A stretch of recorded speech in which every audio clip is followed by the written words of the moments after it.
Hello, welcome to Elville and Associates. Hope you're having a great day thus far. I'm Jeff Stauffer, Community Relations Director with the firm, and welcome to our webinar today, our wellness series. And our topic for discussion is taking care of yourself on dark days. Our special guest presenter today is Dr. Michelle Fritsch, who has led all of our wellness series presentations over the years. How you doing, Michelle? Good, glad to be here, Jeff. My pleasure to have you. She is a dear friend to our firm and many others through her work in retirement wellness, and it's a pleasure to welcome her back today. So this will be very interactive as always. We're going to unmute all attendees during today's presentation, and you can still post your feedback through the questions panel or chat features, but feel free to speak up and let your voice be heard at any time. And you also received the presentation slides by email yesterday morning.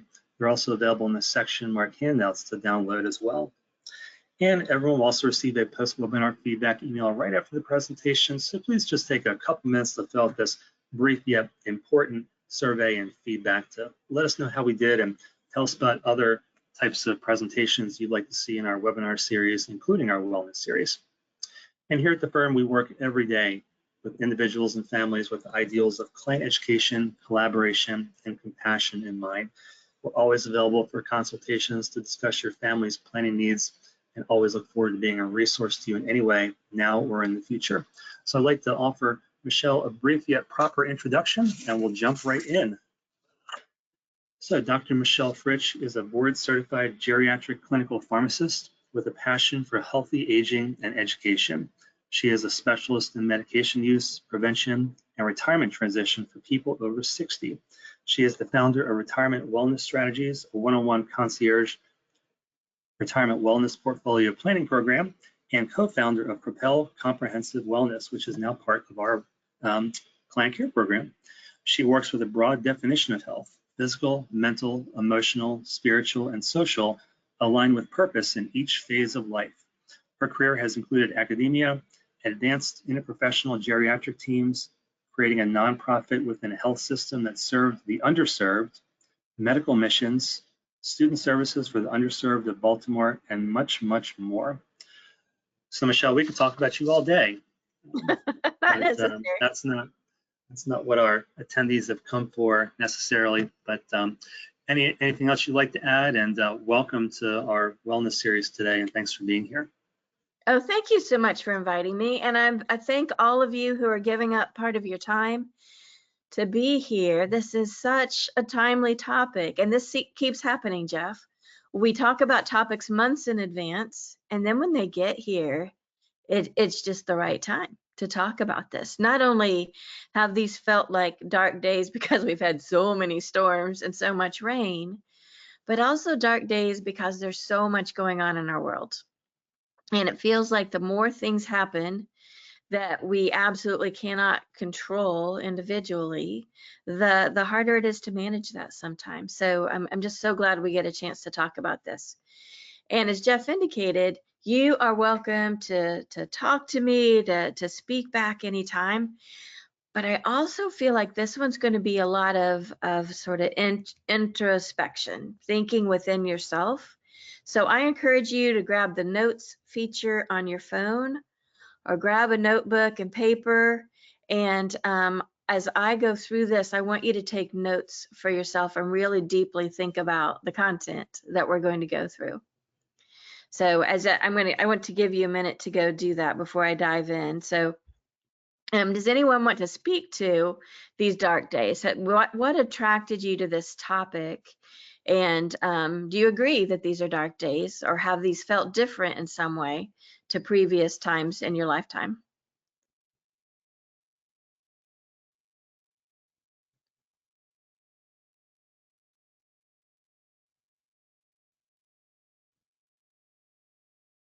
And there's certainly no wrong answer to this one.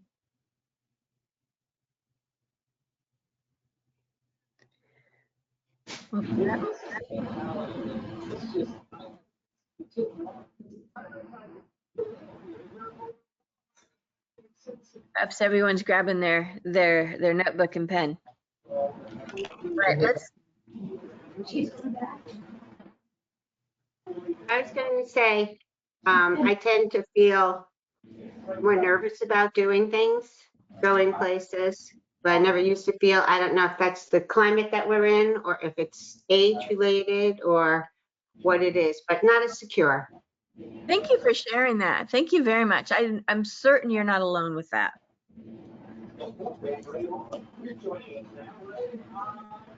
Anybody else have thoughts to share?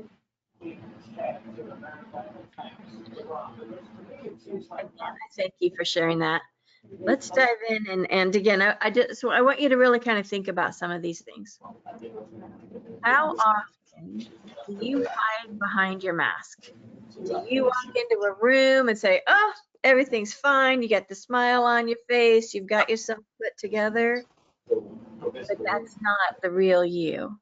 I want you to Hey, think Michelle, about it's just for a brief second. It sounds like we have some backgrounds on somebody's computer coming through. If you could be sure to turn your microphone off if you've got some background so we can hear Michelle, that'd be greatly appreciated. Thanks, Michelle. Sorry. You're welcome. Or if you want to, Jeff, I got you it to work. It's working. I'm going to go ahead and turn them on and off, I think. okay, and then I'll stop at certain points and we can open it up.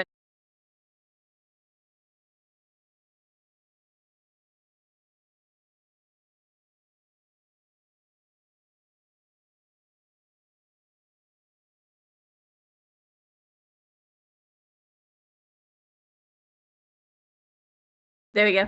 I was muted too. I'm like, wait a minute. Okay. So how often do you hide behind your mask? And does everyone know what I mean by that? We try to make it look good. We try to make it look to everyone else that we've got it all together. And in reality, not our honest selves. Let's dive into that some more.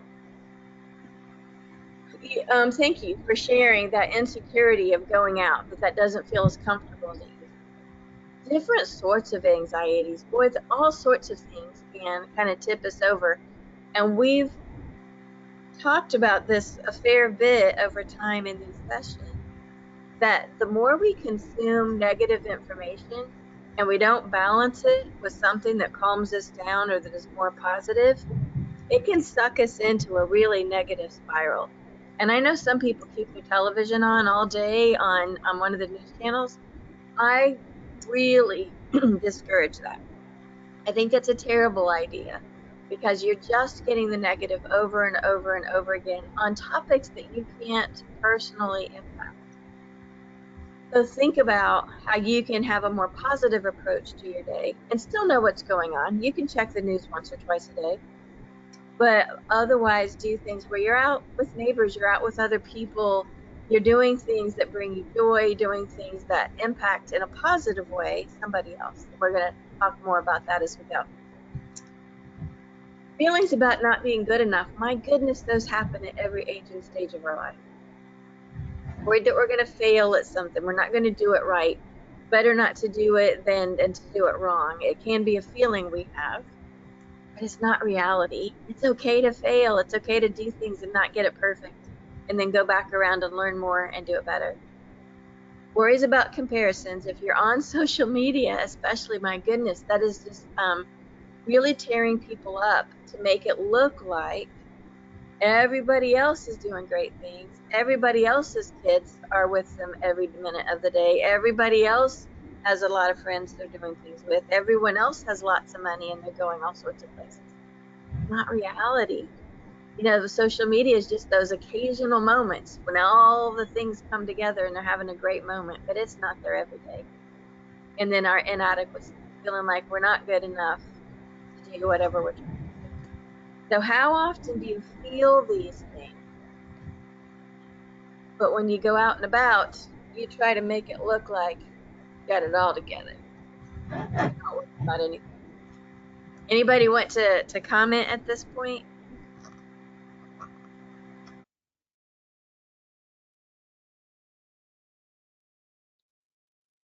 All right. Let me know if you do, or stick it in the chat.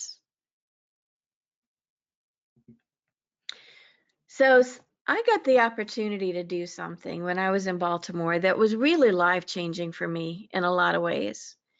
And so many of you are familiar with Baltimore County Detention Center. And I had the opportunity to work with young adults who were minors, so they're not yet 18, but being tried as adults. And the detention center was never designed to be a place for minors. And so the only place that the girls in particular, the only place they could be where they could follow all of the rules, that they weren't out at the same time as an adult who wasn't an official, was to put them in the mental health ward where they could have their own cell.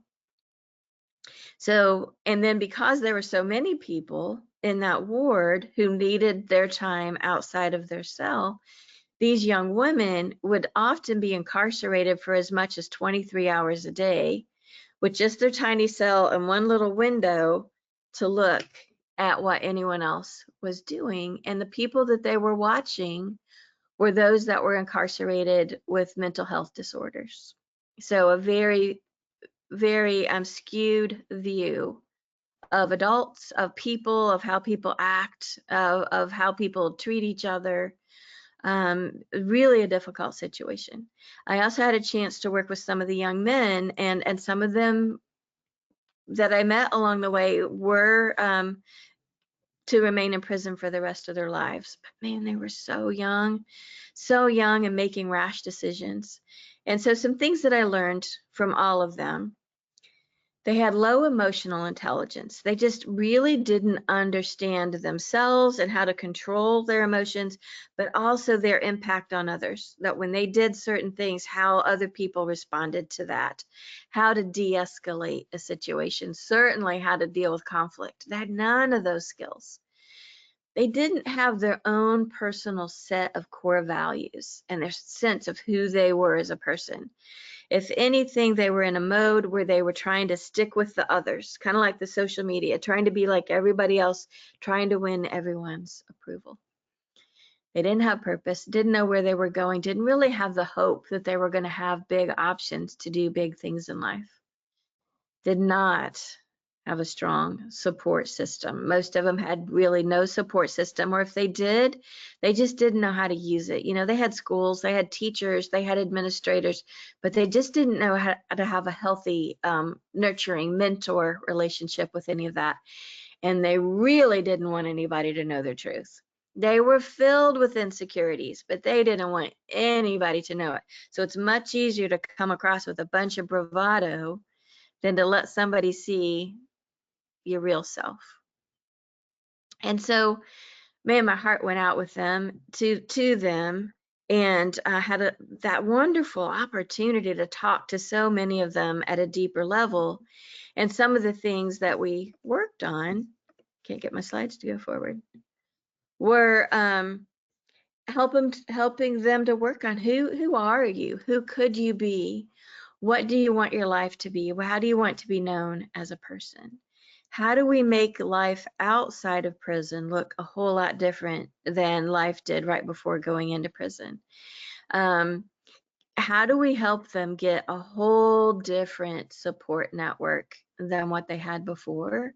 And just to realize that they could have a big life. They could have an impactful life. There are a lot of good things they could do. Their future was not shut down for forever, that things could be better. One of the biggest things, and we've talked about this, Jeff, in a lot of these sessions, is the brain is an amazing tool. But when we're in that fearful, anxious survival mode, the part of our brain in the back that makes the decisions is stupid. It only thinks about what can be done most quickly to get me out of danger. And these kids were making very rash decisions. Part of it was their age. The brain is not fully developed when you're 16 or 17. Part of it was what had been modeled for them. And part of it was they were in that complete fear mode and making really bad decisions. And just one really bad decision changes everything. And so teaching them, how do you just calm your brain? How do you calm down? How do you give it a 10 count? How do you get back to the smart part of your brain? And letting them know they had a smart part of their brain. And wow, No one, in some of these kids' cases, no one had told them that they could think about things differently, that they didn't have to act so impulsively, that they were still maturing and there was good stuff coming for them. So it was a fascinating thing. Every moment I had with them was just such a learning moment. But now I realize, what about successful adults, people that are living a very responsible life? They keep a job, they make good money, they have a family, they take care of their family. Surely they are completely different. And they are not. We are not. We all have our insecurities. Most of us lack some clarity around our true identity, especially outside of our job. You know, you're not just a plumber, you're not just a teacher, you're not just an executive. Who are you as a person? A lot of people really don't have that clarity. Not sure of their own personal values. They're the values thrust upon them by their parents early in their years and maybe by their company. This is what we stand for. This is who we are. But what about as an individual? And as you're taking notes for yourself, and when you think about, do I have solid values that I stand by no matter what? Or do my values kind of slip and slide a little bit depending on the situation and the people that I'm around? That was certainly true of these incarcerated minors. And at the root of it all, no matter how successful we've been, we were a billionaire and the whole world knows our name, still need to be accepted for who we really are, still have insecurities. So it was a fascinating thing to realize. And maybe you're all sitting there going, well, we all knew that, but I didn't. I've worked with people in healthcare all my life. I just didn't realize how very, very similar life was, whether behind bars or not behind bars. So before we go into strategies for how to deal with dark days, Jeff, does anybody have any thoughts, comments, experiences related to this they want to mention?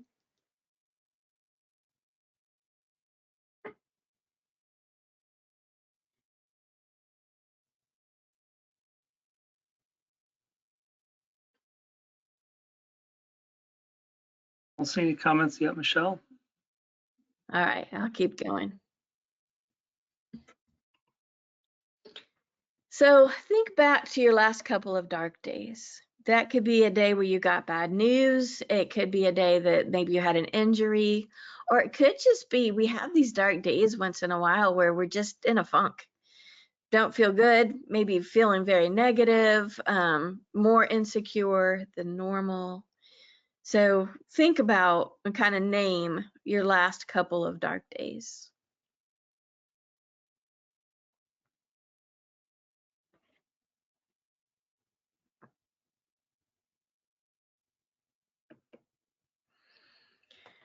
I've kind of researched this and really thought about it over time. And in general, I think we've got 4 options. On our really dark days, we've got 4 real options. One is keep it all inside. It's been my experience for myself, but also working with people throughout my career, that when we keep it all inside, that tends to lead to a rather negative downward spiral. And it's difficult to find relief when you keep it all inside. You can share it with someone else. You can say, whoa, I am having a bad day. Can we get together for coffee, or can we just chat? Can we get on the phone together? Can we spend some time together? You can do something to help someone else. And or these are not exclusive. You can reach out to a higher power. So I wanted to take just a few minutes and talk through these 4 options and kind of pros and cons. And I want you, as we do this, to think about whether you tend to default to 1 or 2 of these, or if you use different ones in different occasions, or if maybe you always do the same thing. So I want to start by telling you a story. I was talking with a church group, and this was a group that I think everybody in the room was probably 60 plus. And there were several people in the room who had been pretty high-ranking executives, leaders of some fairly big companies in the city where I was speaking. And then, you know, there were all sorts of people in the room. But we talked about these 4 things. And one of these men who was an executive, he goes, I keep it to myself. Last thing I want to do is to bring somebody else down with me when I'm having a dark day. They don't need that. I'm going to take care of it myself. And immediately, one of the other men actually stood up and pointed a finger at him and said, how dare you? You robbed me of a chance to help you, which is exactly what I would want to do to help me. Don't you ever do that again. And the whole room just kind of stopped. It was one of those, have you heard of the drop the mic moments? That was very much a drop the mic moment. And it led to some really interesting discussion. So what do you think? Does that make sense to you? Do you see yourself on both sides of that? Do you see the value of sharing your dark days with someone else, not only for your own benefit, but actually for theirs? I would love to hear what you're thinking. I think both people benefit from something like that when you share. Yeah. And it also gives somebody else the opportunity either then or in the future to share their own experiences, and you come across as a person that they can share with. Right. And it's true. Making yourself available so people know. I'd love to hear what's going on with you. You know, let me know. I will walk through it with you. People will tend to share more with you if you're more open. Yes. Oh, that's a great point. Spot on. Anyone else?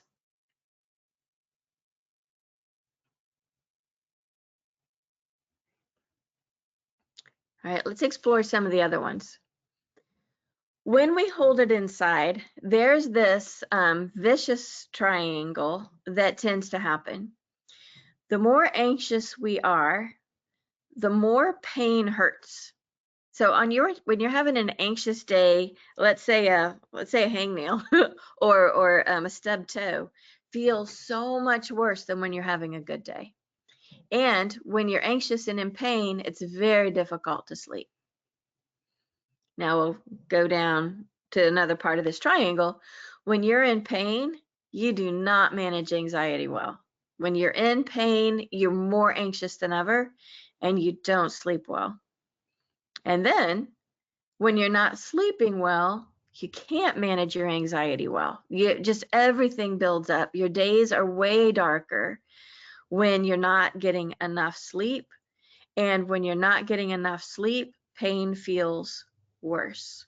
We all have, when we think about pain, I'm sure we've all had pain. And when you talk to the doctor, they always ask you about that scale from 0 to 10. So 0 pain and the worst pain you could ever imagine. And we all have our own internal scale. I've worked with people who something that I would consider rather minor is devastating to them, and they would call it an 8 or a 9 or a 10. And then I worked especially in the VA for many years, and I tell you, I had people I worked with who would drive a stake through their hand and say, maybe a 2. Just very stoic, very different ideas of pain. And so within your own tolerance and scale for pain, when you're anxious or not sleeping well, it goes up. The normal things feel worse. So does this make sense that when you internalize it, you're much more likely to fall into this triangle? And it's hard to get out of this triangle. And it does not lead to good things for your health if you stay in this triangle. So if you ever want to talk more about that, please call me, because I feel very strongly that we've got to help people get out of this. To stay in it is short and long-term terrible for their health. So I have a comment from a couple of slides ago. It says, is there a third phase after adolescence and adults? How about the quote later years, unquote, when things start to fail and we can no longer do things we once enjoyed? That's a great question. I'm going to go backwards a little bit to help address that. That was a super good question. And is this not part of it? As soon as you can't be in control of your body and yourself as much as you did, I find often that leads to insecurities. It can lead to questions about identity. I can no longer go some of the places I used to go. I can no longer help out at the food bank because I can't lift those heavy bags anymore. I values, do I feel as strongly as I thought I did about these things? And am I still good enough? Am I still worthy? Am I still somebody that people are going to want to have around? Whoever asked that question, do you agree that the more we find ourselves feeling that we can't do what we used to do, it can bring in some of these negative thoughts?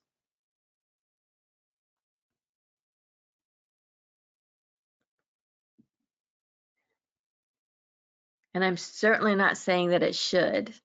I believe we have tremendous value from at all ages and stages, and sometimes it is the challenges, the things we can't do, that open the doors to new things we can do, but we wouldn't have thought about them before certain things happened. I know I ripped my leg and wasn't sure that I would walk again at one point, and that was terrible. I hated it, and it brought all these feelings. And at the same time, it introduced me to people and gave me opportunities to do things that I wouldn't have thought about when my leg was absolutely fine. So I think that I've seen that happen for many people who are like, wow, now I've got other people that are dealing with the same issue as me, and now I get to know them and we get to support each other. Or because I can't do that, now I get to go help with this other thing, and that like maybe I can't be at the food bank lifting the heavy bags, so let me learn how to help them with marketing and go out and spread the word and find more people who will donate food. There's like maybe my role has just changed because of the changes in my body. Now, Michelle, he says, absolutely, it is a cumulative effect. Thank you for sharing that.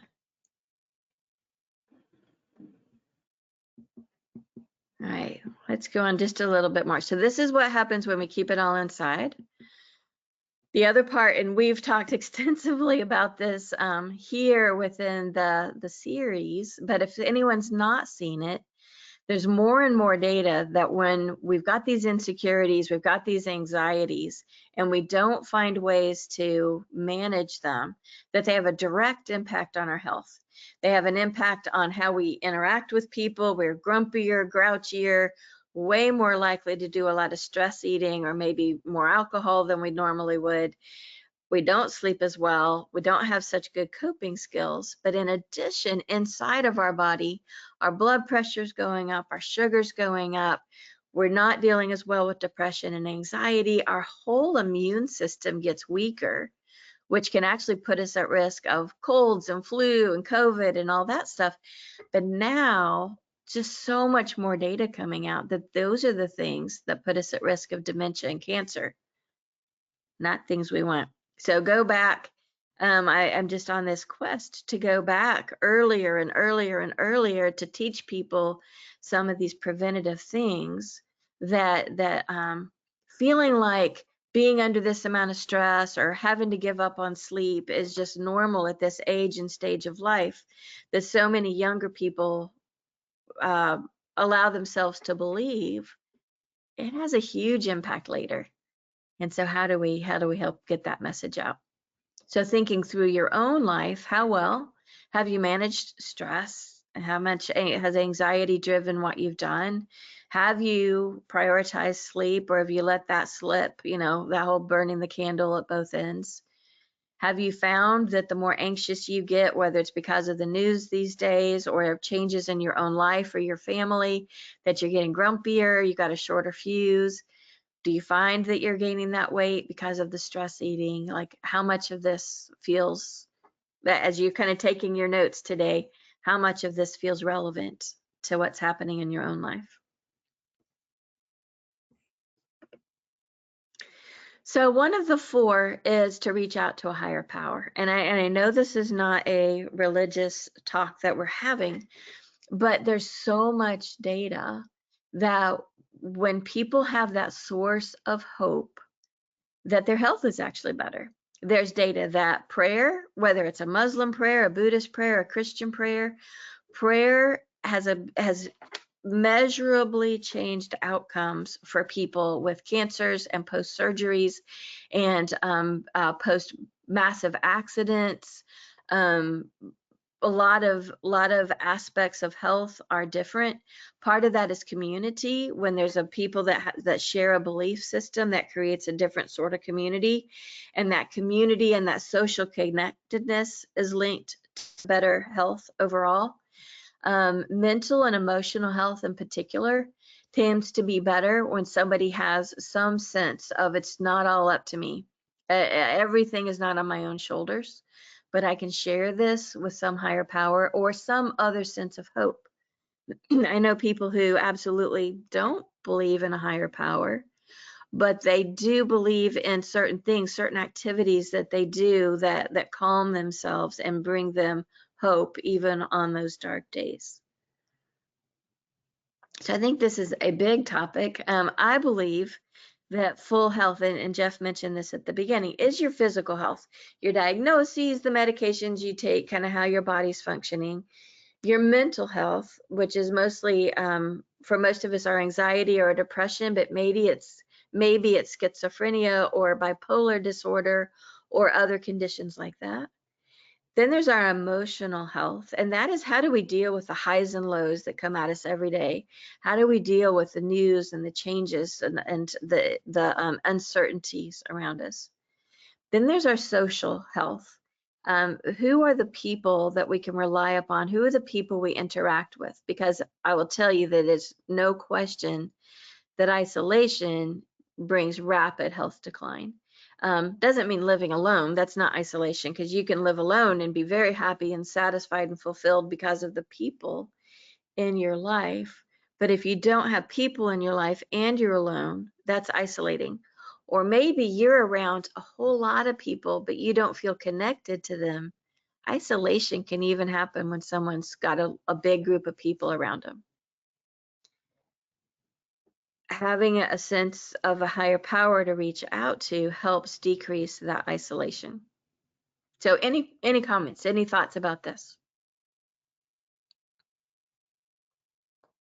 And if anyone's in, yes. Go ahead. Oh, Go just ahead. quick, if anyone's interested, I actually did a whole webinar on spiritual health, and I'd be glad to share that with everybody if there's interest. But tell me what you're going to say. One of the first things that I had done when I moved down to Maryland was find a church that I felt comfortable in. And it took a little, what they call church shopping, but it took a little time, but we did find one. And that's the biggest help I have, because it's not just the religious side of it. It is the community that goes along with it, so that you know you're not alone. And to have somebody say to me, you can call me any time of day or night, and I will listen. I will talk you off the ledge. Thank you for sharing that. Isn't that just life altering to know that you've got that support? Exactly. Thank you. Any other thoughts or feedback? All right, let's talk about another aspect. Who is, and this is a great segue into this next question. Who is your support network? And I want you to think about this in several ways. Who can you call when you want to go do something fun? Who can you call when you just got a piece of bad news on a very personal level that you could share it with? Who do you call when you're struggling with something in your house broke and you're not sure how to deal with it? You need to talk it through with somebody. Who do you call when you've got a financial issue and either things have gotten really tight or you've got to make a big financial purchase decision? Who do you have a support for that kind of thing? Who do you call when something has happened within your family? Who do you call when you're having your dark days? I will say, I'm thinking of one man in particular. He's the CEO of a big company. I'm in Charlotte, North Carolina. He's CEO of a big company here that is growing very, very rapidly. And we had this discussion not very long ago. And he said, oh, on the personal side, I asked my wife. I'm like, okay. And you know, if it's the kids, if it's the, you know, the parents, if it's the whatever, grandkids, whoever, you know, I talk to my wife. I'm like, well, what if, you know, the supplies don't arrive for the project that your company's working on? Oh, I talked to my wife. Well, what if you can't find a supplier for something and time is of the essence? Oh, I talked to my wife. The answer to everything was, I talked to my wife. What do you all think? Is it fair to have all of your support come from one person? I'd love to hear what you think.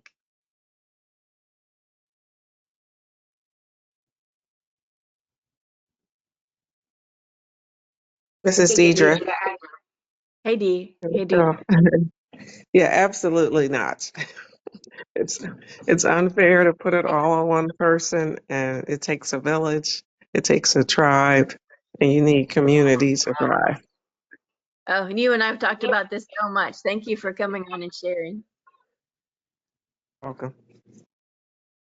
I think it's also important to have somebody else because that person may not always be available, Right. and you need to have somebody else. Also, unless you're sharing just as much good things with that person, they might start to feel down about it too and might want to avoid that relationship a little bit. That's a really good point, that you can't just dump all on one person and expect them to be able to handle it all. Very good point. So think about for yourself, who's your support network? Who are those people that you can rely on in different times? And if you're like, whoa, my list is really short, it's a great opportunity to figure out, well, who are people that are interested in the same kinds of things of me as I am interested? Who are people that kind of approach life in a similar way to me that I'd find very interesting? Or even who are people that come at this from a completely different angle, but wow, wouldn't that be fun to talk about our different ideas? How do I expand my network of people I know so that I've got a bigger support? I would tell you, there's a woman who's been I call her my accountability partner. We talk every week, and we've done so now for, probably almost 4 years. Her view of geopolitical everything is so different than mine. She's not from the United States originally. She's got such different perspective. I find that fascinating. We don't agree on much, but just to be able to talk about it and hear that different perspective has expanded my understanding of a lot of things tremendously. So if you feel like the people in your support network and those around you need to agree with you, I would challenge that.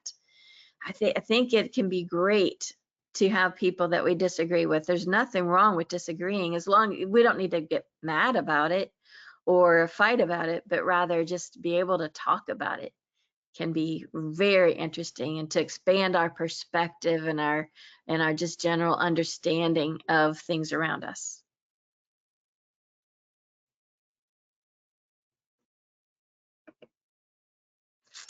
Here's the next big question.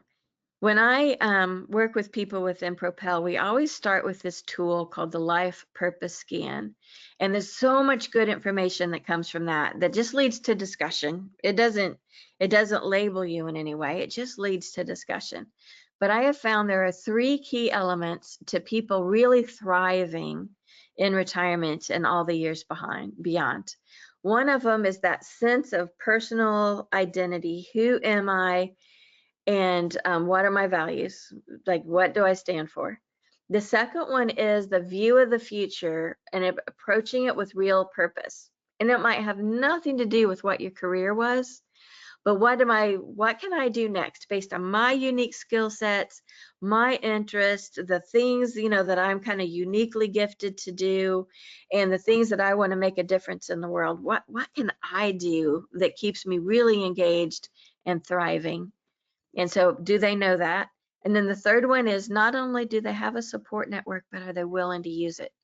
So this gets into transparency and vulnerability. Are you willing to let somebody in to walk alongside you? Are you willing to make that call and say, man, I'm having a dark day. Can we talk about it? A lot of people aren't. And I'm going to pick on the men, and I'm going to create empathy for the men all at the same time, in that the greatest generation and the boomer generation and Gen X in particular, which is our current people that are like 50 plus, the US society has, for the most part, told men that they just need to handle it. They need to be responsible. They need to handle it. They need to not be emotional. They need to, in often cases, not show any fear, not show any uncertainty. That is a heavy, heavy, heavy burden. And I think we're seeing new generations that are saying that doesn't work. We are emotional people. We are people with insecurities. We do need to be able to work together with others. The other devastating thing I've seen far too many times is the more control a person feels they need to have, or the more they shut out everybody else and they live a very secluded life, somebody robbed them of control at a very tender age. And they made a vow to themselves to either no one will take control from them again, or nobody will ever be able to get in and get to know them and potentially hurt them again. And I know we're getting into psychology there, but I'm devastated for how many people that is true. Something bad happened early on. The hope in that is, I've worked with so many people who've carried that, and it has led to either a resistance to close relationships, or it has led to bouncing around, multiple marriages or multiple relationships because you can't get that close to any one person. Or it has led to that sense of control that has alienated a lot of people. Just a lot of negative things have happened. But once somebody can work through that, even if it's been decades, once somebody can work through that, realize none of it was ever their fault, and that not all of the world is out to get them, and that there is joy to be found in relationship. I've seen people's lives turn around completely. Even in their 80s and their 90s, they finally got to that place where they could let some of that go. So I'm glad to refer you to great people who can help you with that, if that is something that you feel like you've carried with you for a very long time. And now it is time to move on and see a whole different, fresher view of life. So we got really deep there. So now let's talk about the boomerang effect, which is the fourth option. Rather than necessarily diving into the issue, the dark day yourself, or even sharing it with someone else, when you, instead of thinking about the place that you're in, and maybe it's something that you can't really do much about right now, when you do something to reach out and help someone else, it's like a boomerang. You throw that boomerang to help that other person, and it comes right back, and you're the one that receives the greatest fulfillment. So yes, you helped that other person or that group or that entity, but the fulfillment it brought you actually made a huge difference in your dark day that you were experiencing. So has anyone ever experienced this and willing to tell us about it?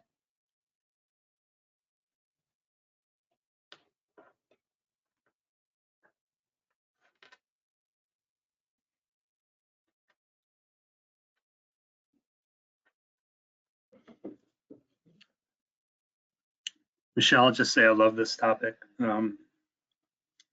So many examples of helping others, benefiting me personally, and seeing it in action.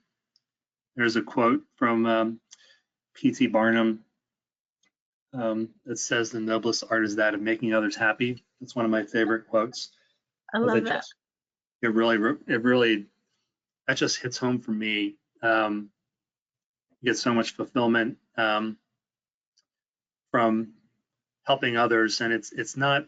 I think a lot of people hear that quote and they think, well, what about my happiness? Well, I think that quote kind of dives into, making others happy is an art, because what you're doing is you're helping that person see something that they don't, and sharing something of yourself that is making an impact on somebody else and making them happier. So that's not just something that easily happens. It really is a gift and an art in many ways. So I think, it's a short quote, but I think there's a lot of layers to it. So I like that. Thank you for sharing it. Sometimes by just walking with others, you don't realize you're helping them, but later on, you might learn about it, and that can be rewarding too, that you didn't realize you were making a difference for somebody, but you did just by being there, by talking with them, and not purposely reaching out, but just by being there. Thank you for sharing that. Yes. we have a comment that's helping others, if nothing else, distracts you from your situation. That's a good point. Have you ever had one of those situations where you're all in your own feelings and you're in that dark day, and your neighbor has an emergency, their washing machine floods or whatever, and suddenly you run over there and you're helping with that and you completely forget about that dark day you were having?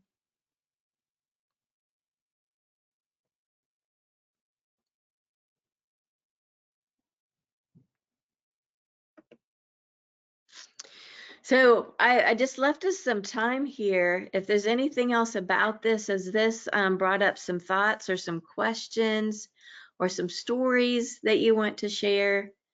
Has this resonated with kind of the climate that we're, well, the climate, the weather, and the political and just societal climate we're in? Is there any takeaway that you've had that you're going to do something any different, that you're going to try something different?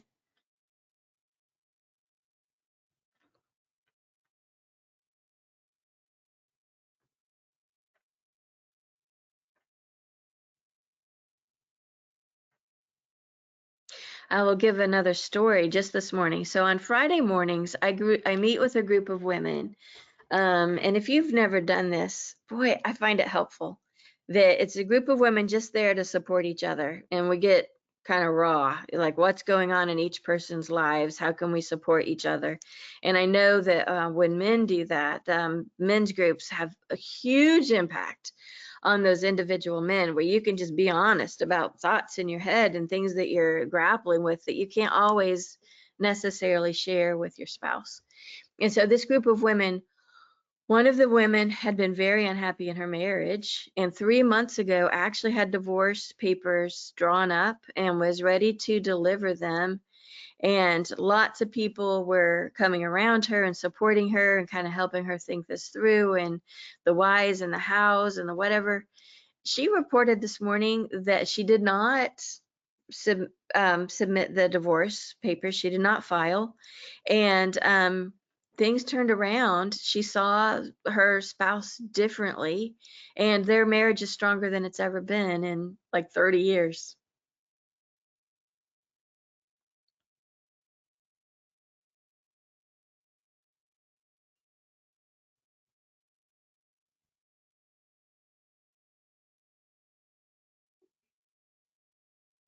All right. If there are no more comments, and again, just stop me if you've got them. I would love to hear from you. But I'll tell you that Ellen and I welcome the opportunity to help you and your family. If anything resonated, you want to dive deeper, you want to give me a call, I encourage you to do that. I just realized my contact isn't on here, but I'll make sure, Jeff, that we send it out with the follow-up, and folks are welcome to give me a call and let's talk about this on a more individualized level. Michelle, lots of great information. I was sitting here shaking my head and biting my tongue so I wouldn't just talk through the whole thing, talk over you.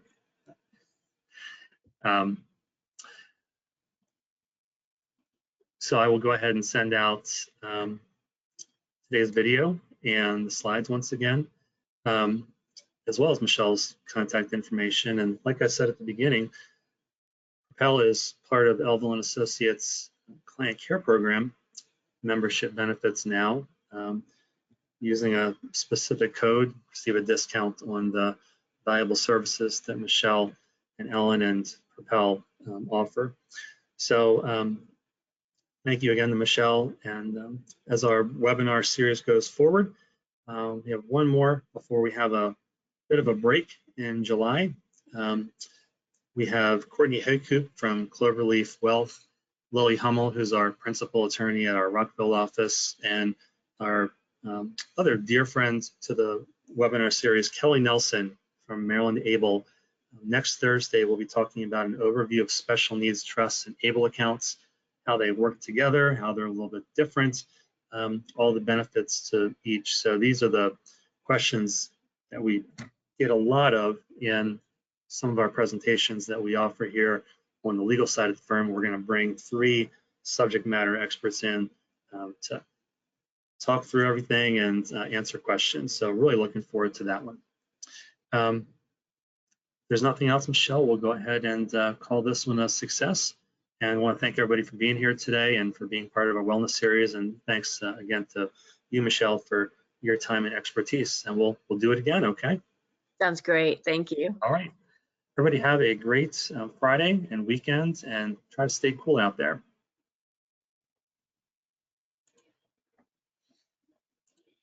Thank you. Bye all. Over.